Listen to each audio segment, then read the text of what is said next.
Good morning, good afternoon, good evening. Here is Sarah from Sarah Sessions, another episode of wonderful healing conversations with beautiful people that I meet on my path that help me um, perhaps open up my mind to things that I don't know that can maybe help you see the world in a different light. It all starts with planting a seed. Today I'm talking with Kaelyn Maehara. She's a wildlife filmmaker, nature enthusiast, and world traveler. She has worked on short films and series for Netflix and National Geographic, and she's a contributor at Only One, which you can see her movie, her short film, By the Water, which is a film about India's indigenous fishermen in India fighting for survival against the law that opened up the whole Indian coastline to development, which is not quite great for them, unfortunately. She's a woman with heart wanting to help increase awareness of marine conservation and keeps on trying to bring light to privileged culture by addressing the intersectionality of conservation and social issues, such as the prevalence of racism and sexism in the whole conservation world, which is something that we usually wouldn't really think of. She likes to explore the diversity and inclusion and to add a human element to conservation issues, hence stepping away from the privileged few that have the means to practice and study and explore the conservation world. Hello, Kaelyn. How are you? Hi, Sarah. Yeah, I'm good. So we've met here in Utila, and we've had the fun time of participating in a dive master program, and that's how we met. And the energy just clicked, and I really wanted to get her on Sarah Sessions because I think she's got some really interesting and important subjects that were brought up, and I was really touched and inspired. And I'll give you all her details at the end. You could go check her out on Instagram and you could get in touch with her if you need to. And she'll be more than happy to answer any other questions or perhaps work on a project with you. Who knows, right? Yeah, definitely. So, Kaelyn, what is it that you do? I gave a little spiel, but I think what you do, according to you, is more important than what I believe. So please. I mean, that was the best intro I've ever gotten, so it'll be hard to top.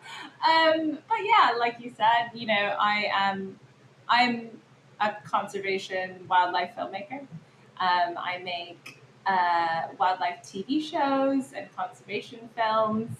My whole life revolves sort of around nature and trying to conserve it, but also being mindful of the people connected to it and the other issues that intersect conservation, wildlife, nature, things like that. Because often I find in conservation spaces or wildlife spaces, it's a very quite privileged, not super diverse arena.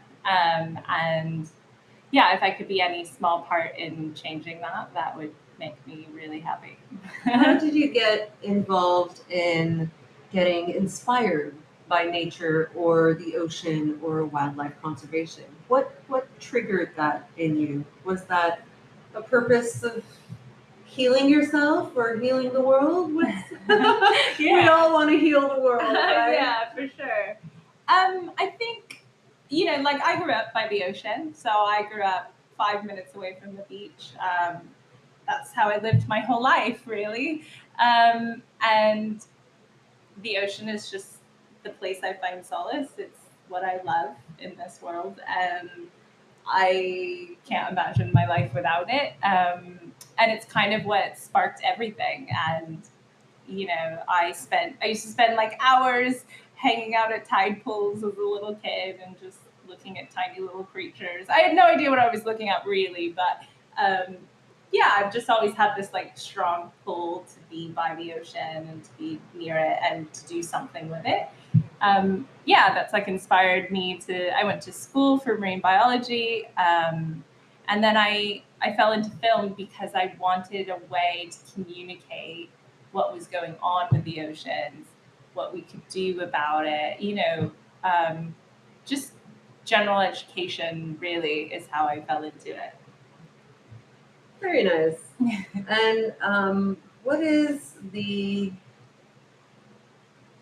basis of the short film that you worked on, By the Water? How did that come about that you were interested in going and talking about this? Like, it was a big deal before it actually passed. The law actually passed. So tell us a little more about your short film. Great.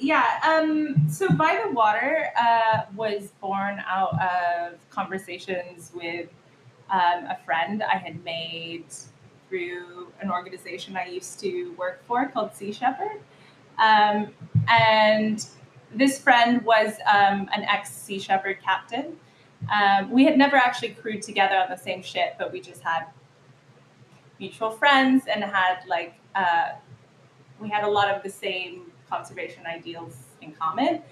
And he was one of the only people there that was really working on something ocean conservation based, but more rooted in how people and social issues sort of cross paths with conservation. And so I was really interested in what he was doing. He's also a very articulate and amazing human being, incredibly smart. His name's Siddharth Chakrabarti, and he's doing really incredible stuff in India right now. And we were having conversations about what exactly he was doing, and he's from India, and he went home to work with indigenous local fishermen in small villages along the coastline, and trying to work with them and preserving their livelihoods, as well as trying to conserve nature, but at the same time considering the people that live in it and sustainably with it. And I really thought that was really interesting. So I went to go see him in India. I took my partner, who has never picked up a camera or done anything film related, but was available for me to take for a month and a half to India. So I, put a camera in his hand. I taught him how to use it, and we went to India for a month and a half. And it was just an amazing experience to meet these people who live, by the sea. They go out every morning and they fish, and that's how they've been living for generations, millennia, and they live, completely sustainably with the land. It is, it's their way of life. It's their identity. It's who they are. Mm-hmm. And it was, it's being threatened by development, really. The Indian government passed this law in 2018, basically opening the whole coastline to development, and things like shrimp farming are included in that. And that's a big part of the film, is how destructive the shrimp farming was for that particular village in West Bengal, but also loads of other villages, and what that law has done or could do is expand shrimp farming even farther, and it's a really exploitive practice that ruins local livelihoods, local farms, just their whole way of life, and it's really devastating. And I made the film as a gift for them. Really, it was just, I made it for them. Like, I wanted them to have something that they could show that that would tell the story of what is happening there. That would honoring their culture, honoring their lifestyle, honoring the the years and years of family passing information from grandfather to grandson type thing. Yeah, I mean, Creating I don't. it seems like most fishermen that live Yeah. by the sea actually live like that. Oh yeah, right? definitely. It's And amazing. it's interesting because I don't know if that was the case in the States, if it would be so easy to pass that law Yeah. with all the conservation organizations that we have that try to fight these laws Yeah. that bring overexploitation, right? How did that touch you? That must have been very challenging for you to see this, and being a conservationist yourself. How did that touch you? How did that affect you in the way that you see shrimp fishing or how you eat back home, right? Yeah, definitely. I mean, it literally turned my world upside down. Like that one experience of going out there and being welcomed by this village and spending time with them and really talking to them and understanding what was going on there was so eye-opening, because prior to that I had really lived in the conservation world which is what I would argue is most of the conservation world, where people just want to create things that exclude people from the natural environment. So most of Western conservation doesn't consider like indigenous people, for example. They don't consider people that have been fishing in small villages forever. You know, they want to create MPAs which stop fishing in areas, which I don't disagree with. I don't think MPAs work everywhere. I think, in some places where there aren't indigenous people that need to fish in those areas, then sure, I think an MPA is a great idea. And I generally am a fan of MPAs, and I'm not saying I'm not, but just meeting these people, and if they had an MPA placed on their patch of ocean, they would just be lost. They would lose their identity. They would not be able to fish. What would they even do? And it really just opened my eyes to like how, people are really connected to these issues, and it's not so black and white as like don't fish ever or you can fish. It's there's loads of other complexities things. around Exactly. it. And nuances in every different space, part of the ocean, part of the natural world has its own nuances that you have to consider. And prior to that, I guess I was a little bit more single-minded, that I didn't really consider those things until I went to India, and I was blown away. Really, just amazed. Like, that's incredible that you actually got to live that. That's beautiful that you actually made a film honoring these lives and this way of living. They don't do it for taking advantage of the marine life that they have. They do it for their survival and the survival of their families, right? So you talked about having worked with SeaShepperd. What is SeaShepperd? Yeah, so SeaShepperd is a global ocean conservation organization.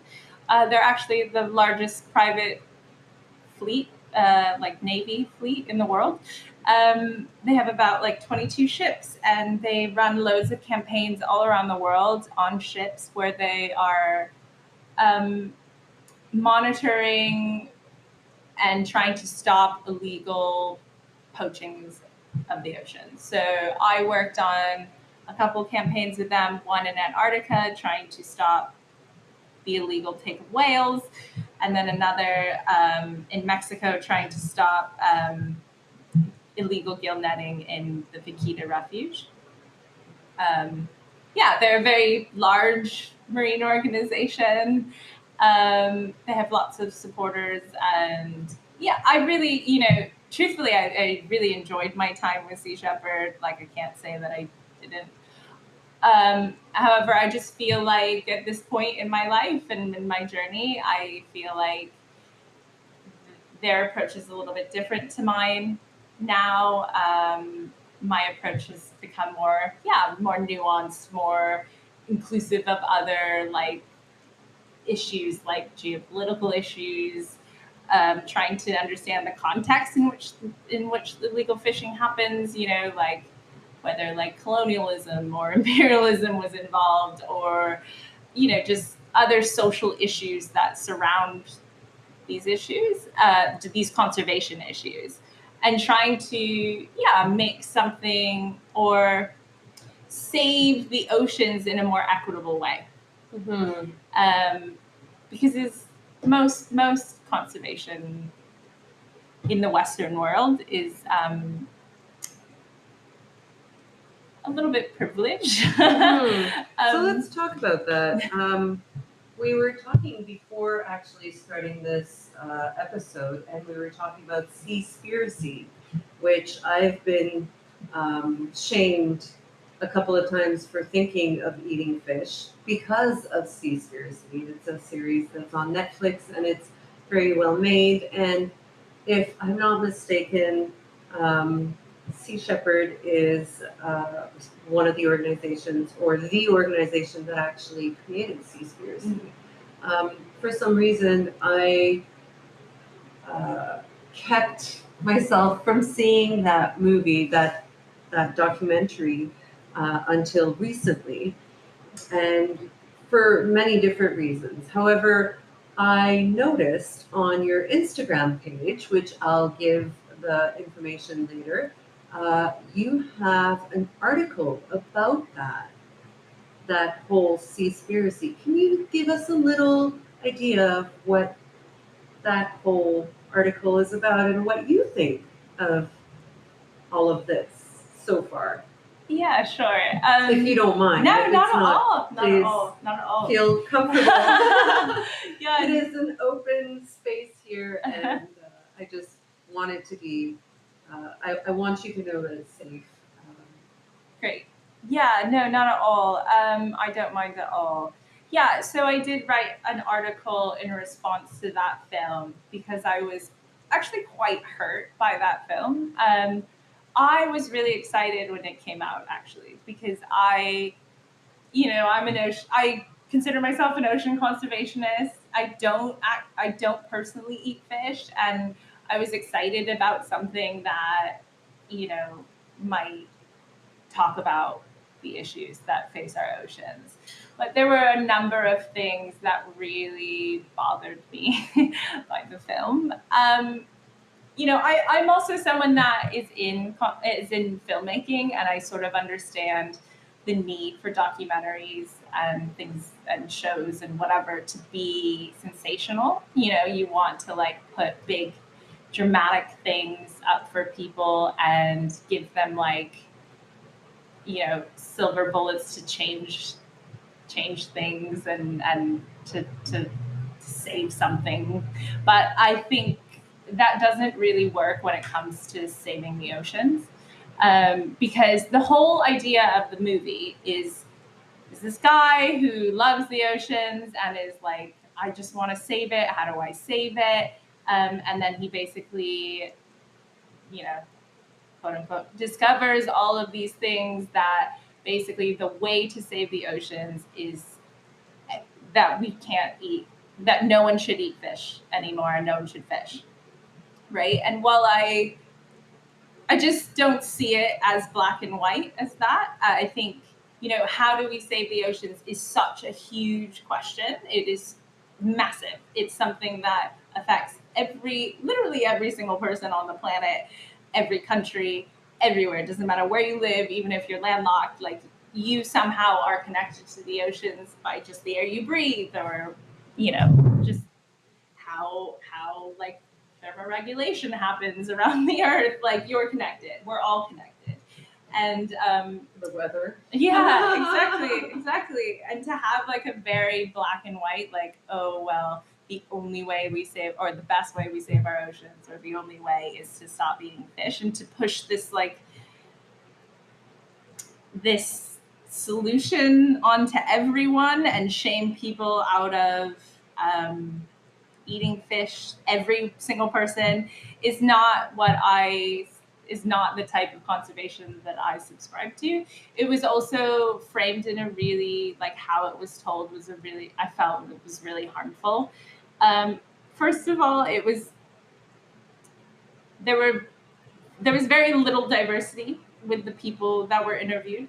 The people that got the most airtime were white men from privileged countries.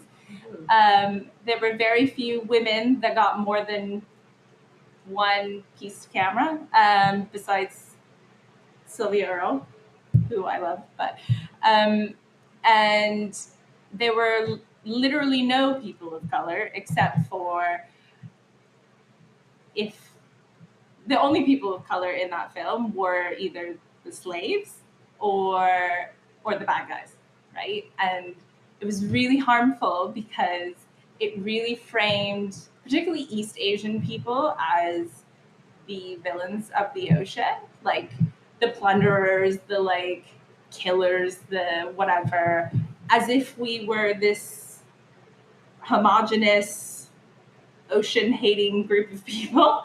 And I felt like it was really irresponsible, especially at that time, because it came out in March of 2021. Ooh. And that was like the height of anti-Asian hate in the Especially US with and COVID abroad. and everything that happened. Yeah, and we the were Black Lives Matter and all the Exactly. racism and the sexism exactly and the Asian hate. That was just awful. And this kind of even gave it more Exactly. fire. Exactly. Like at that time when it came out, I was talking to my parents and all my, my grandparents, my aunts, my uncles, my whole community was on like high alert. Like everyone was like, I was telling my parents not to leave their house. Like I was like, because they're elderly Asian people, and elderly Asian people were like being beaten in the streets literally for no reason. And it was just like a horrendous time for us, and we were all scared.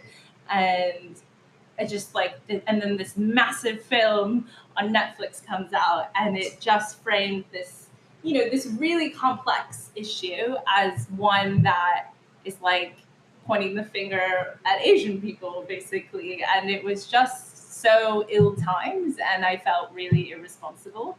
And I was just so hurt by it, because I have been, throughout my career, being like, working with the oceans and conservation and stuff, like I have felt the brunt of like racism towards me because I am Asian and I do look like, I bear resemblance to a Japanese whaler or whatever. And I've experienced that. And I just felt just horrified by it, really. I was like really upset because I really feel that in order to save the oceans, what we need is unity. Like we need everyone to care about it. We need everyone to work together. And we don't need these messages that divide us. We don't need these messages that say, if you're not a vegan, you're bad. If you're like an Asian person, you're bad. Like you're not helping the issue. Like it wasn't inclusive. The message wasn't inclusive. It was very like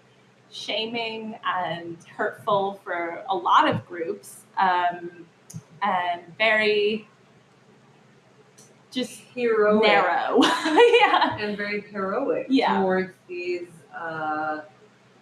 white, Anglo-Saxon, Western, male, cultured, educated people, which are the ones that could afford to go to school, could afford to take the classes for film, could afford to go and learn diving, could afford to blah, blah, blah, whatever, and keep on going, and could afford to go to get their master's in marine biology or whatnot, which a lot of people can't afford. So that contrast between who is actually making the film versus who they're pointing fingers at, plus the contrast that it creates in other people's minds, which don't know the difference between what people are just feeding them as information and cannot and don't have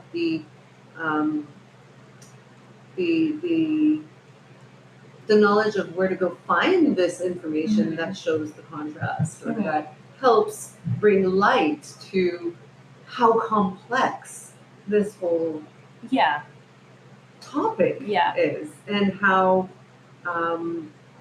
connecting people to an idea that comes from an ideal, someone's ideal, to try and save the world. I think it's, as you say, created more riffraff than help. Right? And these people that have seen this movie, like many other documentaries, are like, no, but I saw it in a documentary. It's like some people that I hear, oh, but I read it in an article on where?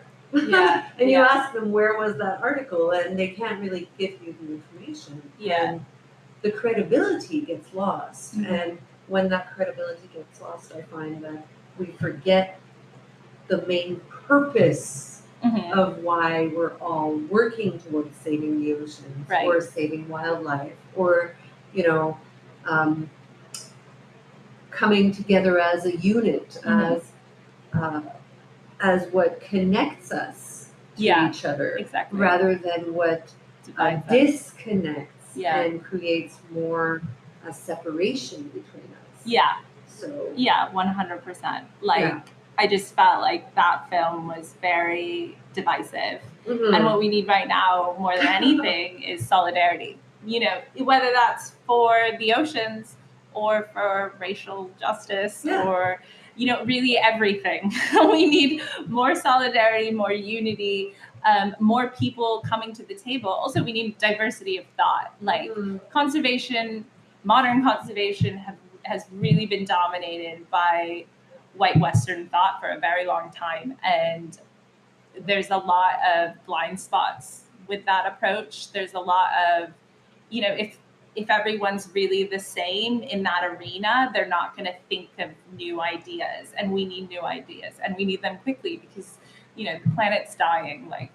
There's no tiptoeing around it. It is dying. And at a really rapid rate, and we need to figure out how we can change that really quickly. And I really believe that diversity really helps, problem solving, innovation, everything. And I think if we were all invited to the conservation table, if people that look like me, that look like you, that look like everyone was invited to these conversations, not shamed out of them, then, we might have our world might look different, and that's what I want. That's ultimately what I am striving to help build is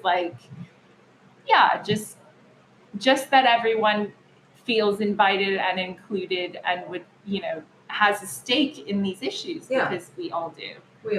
And I just, all of this separating us into camps of vegans, non-vegans, whites, Asians, whatever it is, just is not helpful. It's just not helpful. It just creates rifts between us and creates anger and resentment and whatever, and we're not going to work together. And I just, I find that really difficult. Also notions of privilege as well.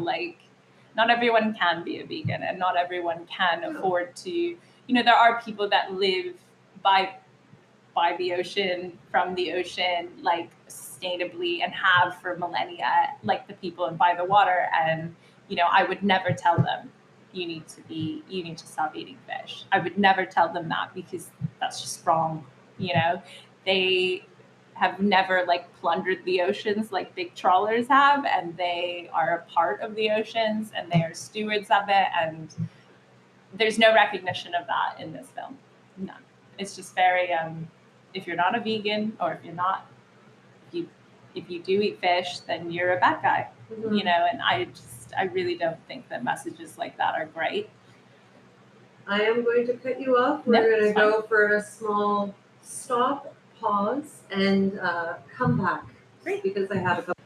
So we just stopped the first part of this episode as we were talking about how many people are being shamed or given food for thought for not being a vegan or for not eating organic, and how that actually has to do with privilege as well, right? Because not everybody can afford it.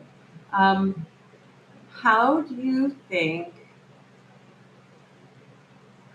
this whole conservation, ocean conservation, can be helped with Joe Blow, Mr. and Mrs. Everyone? How do you think that we can step towards helping our world strive instead of die? Yeah, that is a great question. I encourage people As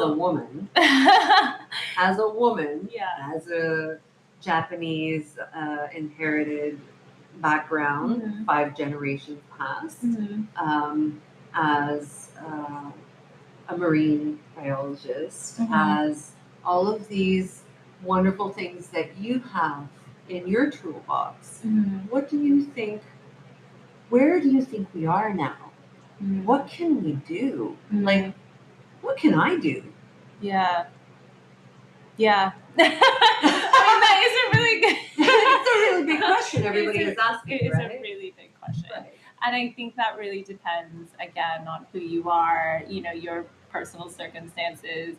I don't typically tell people what to do because I tread lightly, because I don't want to misinterpret or not understand where that person is coming from, or, shame them out of something that they need or something like that. Mm-hmm. So it's really hard for me to tell just anyone what to do. I would say, have conversations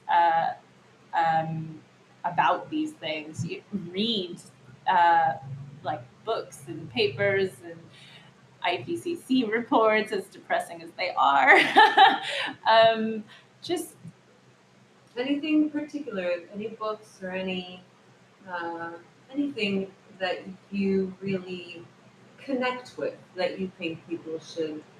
Yeah, I'm reading a book right now that's like really life changing. It's called Braiding Sweetgrass. It's written by a Native American botanist. She is an amazing writer. I think her name is Robin Wall. I might have gotten that wrong, but it's called Braiding Sweetgrass. And she's kind of weaving indigenous knowledge with science and botany in a really beautiful way that I've never heard before. Because indigenous people have a different relationship to nature than we do. Mm-hmm. And I really, really think that the indigenous way of looking at nature is what we all need, because they see themselves as fully a part of nature, whereas we see ourselves as separate. And I think if we can repair that relationship, that is probably one of the biggest things you can do. And how you're framed in the world and in as part of the world, and not as like separate to the world or to the ocean or whatever, or above it, because we're not. No. We are all part of it. I think that is one of the biggest things. Yeah, I guess if I were to say to anyone, it's try to repair your relationship with nature. Try to reframe, or just listen or read indigenous writings, or how learn how they see the world, because it's life changing. It really is. I cannot recommend it. Every time I open her book, I'm like, oh my gosh. It's just amazing. Because it's just so different from what we're used to, because we live in a hyper capitalist society that we see nature as a resource. We see the ocean as a resource. Which is crazy because I'm a massage therapist and I've been studying many different modalities. And in traditional Chinese medicine, we are all those elements that we see around us, and we are all one with nature. And that's how we come back to health by helping find that equilibrium in our bodies and in our minds and in our hearts, and how everything correlates and controls each other. Yet we think we are in control. Exactly. And yet we have no control. The world clearly is sending us information of, hey, this might be too much. Here's another typhoon. Here's another volcano. Here's another, tornado. And I understand that some of this is man-made, but not all of it. And the ocean issues and the wildlife and all the fires and there's a lot going on. Mother Nature is not happy. No, definitely And not. we see it everywhere, yet we keep on putting our heads in the sand and keeping ourselves busy with whatever it is that entertains us. And we watch a documentary and all of a sudden we're like, oh, but I'm a conservationist too because I watched a documentary. Yet it takes more than that. What do you think that I, as a friend that doesn't know as much as you, would need to know? What is it that I'm missing? What is it that you would that you would wish people would know about ocean conservation or any conservation, or us being one with nature and healing through that?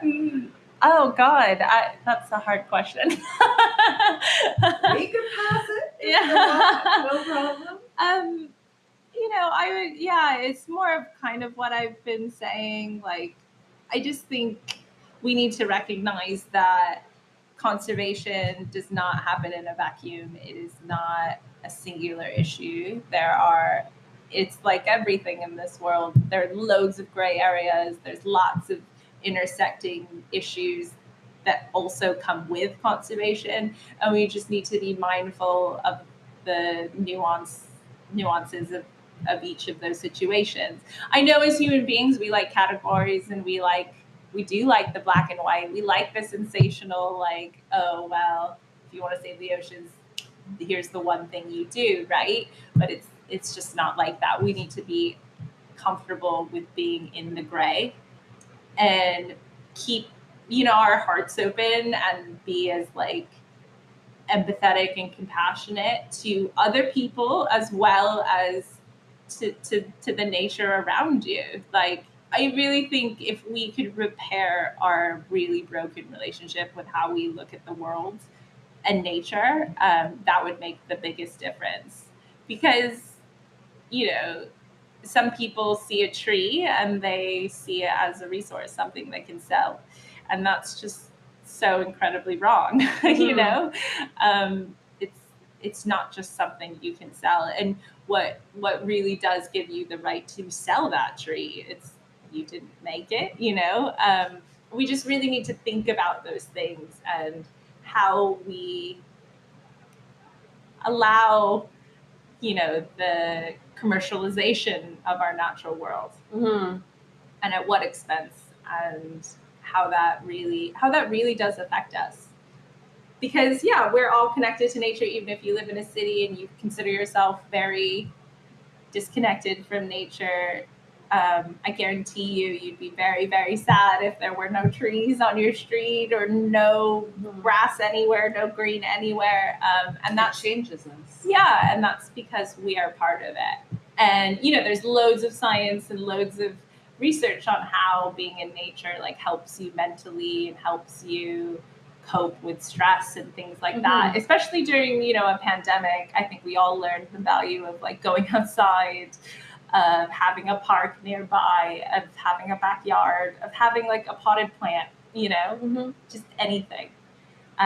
Take your walk. Yeah, exactly. Get some fresh air. Exactly. Do your breath work. Yeah. Take a good shower, Yeah. get yourself in healing mode. Yeah, right? exactly. In reconnecting mode. And Yeah. not only reconnecting to nature, but reconnecting to yourself and Yeah. the nature of human being Mhm. that we are, instead of these titles that we hold ourselves accountable for. Mhm. To keep Yeah. these titles that we try to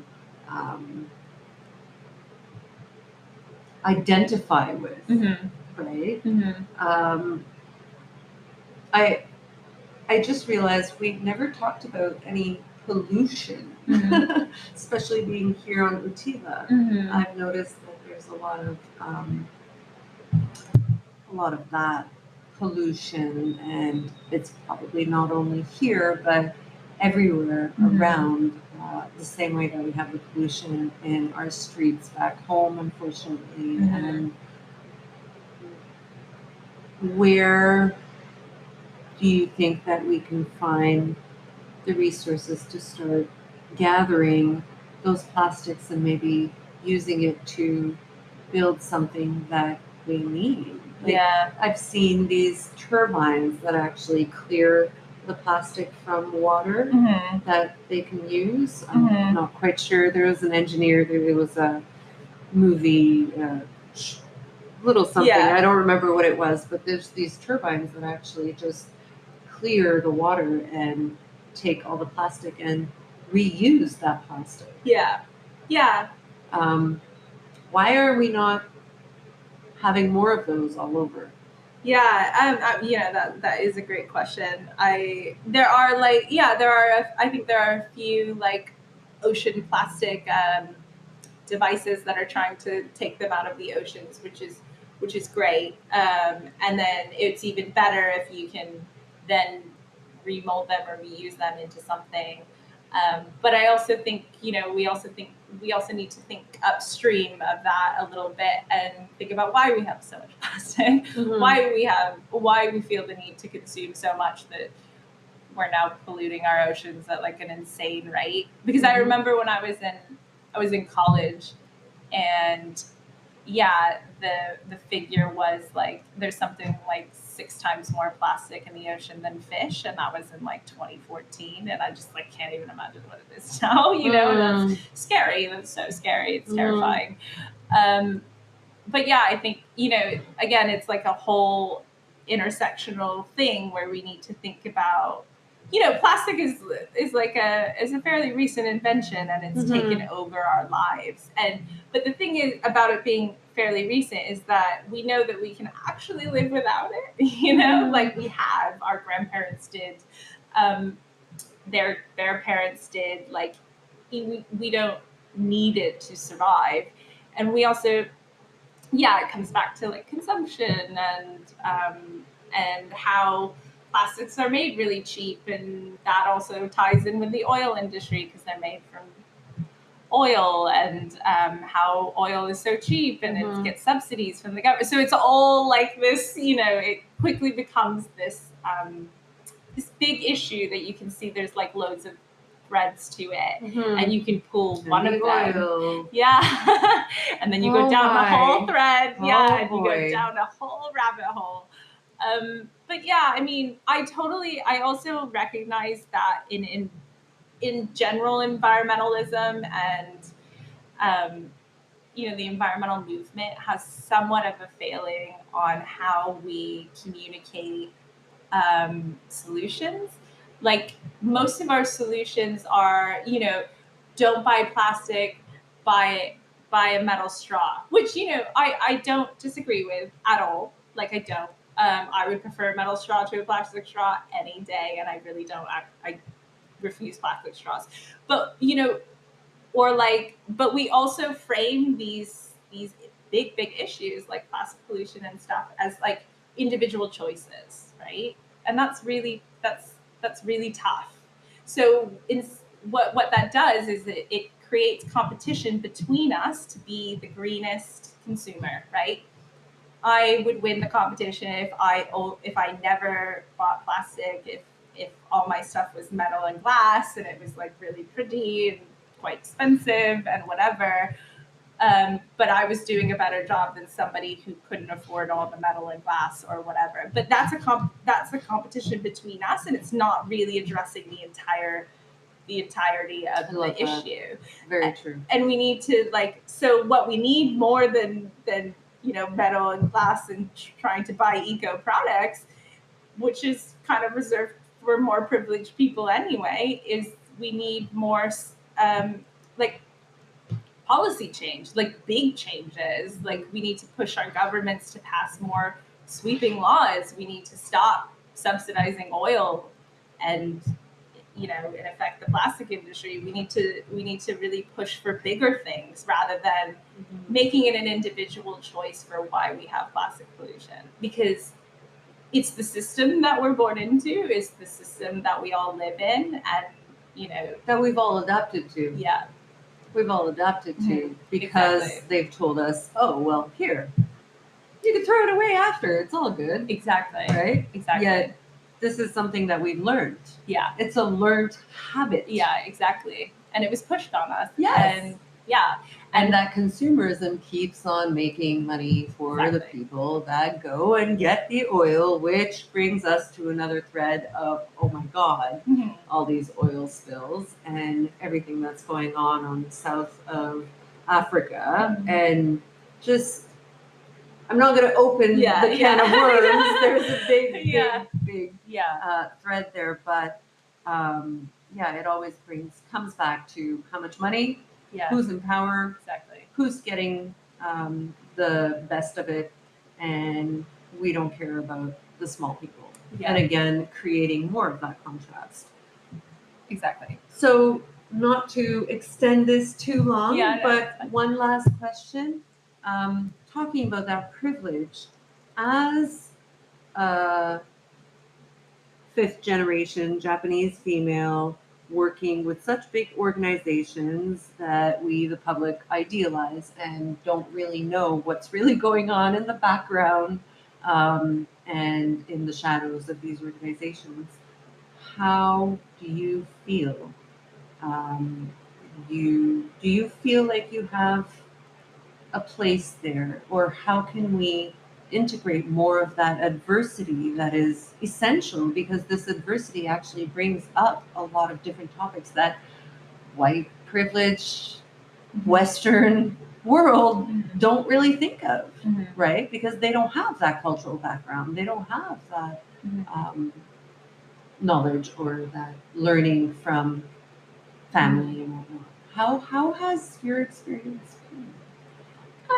It's been quite mixed. I am, while I am I'm not white and I'm not a male, which is hard sometimes when you're in a very white dominant, male dominant kind of arena. I do recognize that I have my own privileges. I'm still from a Western country. I'm from the US. I speak English. I am lucky enough to have had a college education and a master's degree. So I have my own sets of privilege that I recognize and try to work as much as I can to make space for others that may not have those same privileges. So it's been a mixed bag. In some ways, I recognize that I do have some privilege, but in other ways I do recognize when, sometimes it's hard to recognize, but when I feel that maybe some part of my identity is not conducive to where I am, or I just know the industry that I'm in, it wasn't built for me. And sometimes that's really hard. But you find other friends, other people who the system also wasn't built for them. And you gain strength from those people, really. I just think everything in this conversation maybe could be brought back to solidarity and just unity amongst people and understanding and compassion, right? Exactly. Compassion, empathy, that feminine power of understanding and patience and acceptance. Yeah, definitely. Thank you so much, Kaelyn. You have been such a pleasure to have on this podcast. It's been wonderful. I am going to put Kaelyn's details on the show notes.